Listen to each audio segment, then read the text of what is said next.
या चॅनलचा हेतू कुठल्याही प्रकारची अंधश्रद्धा पसरवण्याचा नसून फक्त आणि फक्त मनोरंजन हाच उद्देश आहे. तुमच्याकडे सुद्धा अशाच काही मनोरंजक कथा असतील तर आम्हाला नक्की पाठवा. आम्ही आमच्या चॅनलवर नक्की सादर करू. विशालला 2 दिवस झाले नीट झोप लागत नव्हती.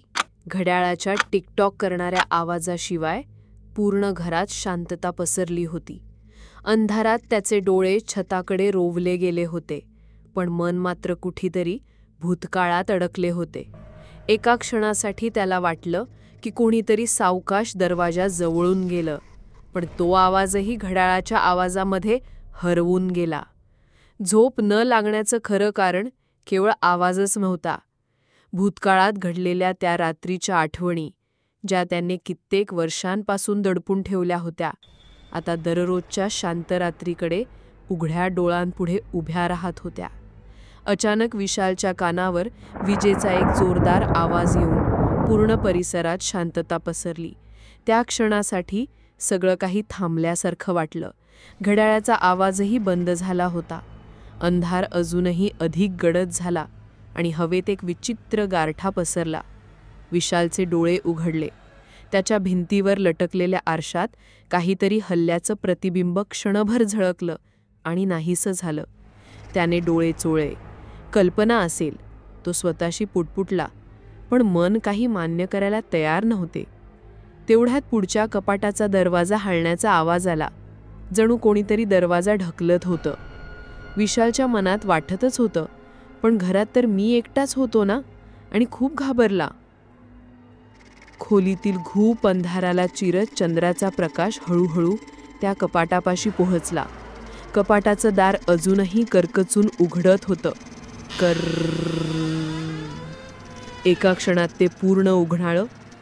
विशालचा श्वास थांबला, पण हृदयाची धडधड मात्र वाढत होती. जणू काहीतरी ओळखीचं आणि विसरलेलं पुन्हा जवळ येत होतं. तिचे ते जळलेलं शरीर, अर्धवट वितळलेलं मांस आणि त्या काळसर, आतून झळकणाऱ्या डोळ्यांनी जेव्हा ती माझ्याकडे पाहिलं, तेव्हा काळीच थरथरलं. तिचं भयंकर हसू अजूनही खोलीत घुमत होतं. विशालचा प्रत्येक श्वास जड झाला होता. तो उठून पळण्याचा प्रयत्न करत होता, पण त्याचे पाय मानत नव्हते. जणू काही तो खाटेला बांधला गेला होता. ती हळूच कपाटातून बाहेर आली. तिचं चालण्याचा आवाज, तो लाकडावरून ओढल्या जाणाऱ्या मृत शरीरासारखा होता. तिने त्या अर्धवट वाकड्या झाबड्याने स्मित हास्य करत बोलली, "विशाल, ओळखलंस ना मला?" पूर्ण घरात शांतता पसरली. मी खाटेवर गार पडून होतो. माझ्यासाठी सगळं थांबलं होतं. आता फक्त ती आणि मी. तिने आपला अर्धवट जळलेला चेहरा त्याच्या अगदी जवळ आणला. तिचा श्वास उष्ण आणि दुर्गंधीने भरलेला होता. "तू मला विसरलास, पण मी नाही विसरले तुला. त्या रात्री भलेही माझं शरीर जळाले असेल, पण माझा राग अजून जिवंत आहे." विशालच्या डोळ्यांसमोर अचानक आठवणींची लाट आली. "आई, आई!" पूर्ण घरात माझा आवाज पसरला. मी आईला जोरजोरात हाक मारू लागलो. "विशाल, ये विशाल, उठ, काय झालं?" आईच्या आवाजाने विशालला जाग आली. विशालची नजर घड्याळाकडे गेली. सकाळचे 7 वाजले होते.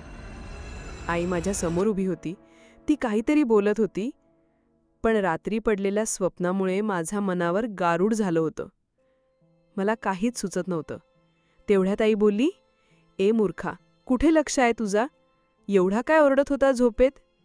भुताटकीचे पिक्चर बघायची आणि मग झोपेत घाबरायचं." असं म्हणत ती हसत हसत आतमध्ये निघून गेली.